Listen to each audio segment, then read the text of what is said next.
दीपावली को हिंदू धर्म रे एक गुरुत्वपूर्ण पर्व भाव में पालन कराए। प्रति वर्ष कार्तिक मासरे अमावस्या दिवस रे दीपावली पालन कराए। यह प्रभु श्री रामचंद्र अयोध्या को फेरिबा परे दीपावली को धार्मिक पर्व भाव में पालन करा जायथिला। दीपावली दिन श्री गणेश एवं देवी लक्ष्मी को पूजा करने सहित दीपावली रे देवी लक्ष्मी एवं भगवान गणेश को अनेक प्रकार जिनिष अर्पण कराए। कुहाଯାଏ एभली करबा द्वारा देवी लक्ष्मी को आशीर्वाद प्राप्त होता है। किंतु अनेक लोक एक जानी नाहंती दीपावलीर परदिन पूजा करा जाउथिबा मूर्ति सहित कौन करबा उचित। दीपावली पूजा परे लोकमाने देवी लक्ष्मी एवं श्री गणेशଙ୍କ पूजारे मूर्ति सहित जड़ित किछि नियम रहिछि।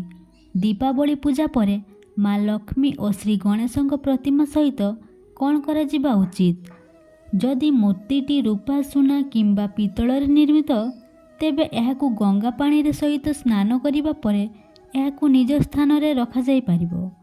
एथि सहित जदि मूर्तिटी माटी रे तैयारी हुए तेबे एहाकु एक नाली कपड़ा रे गुड़ाई एहाकु नदी रे विसर्जन करिबा उचित।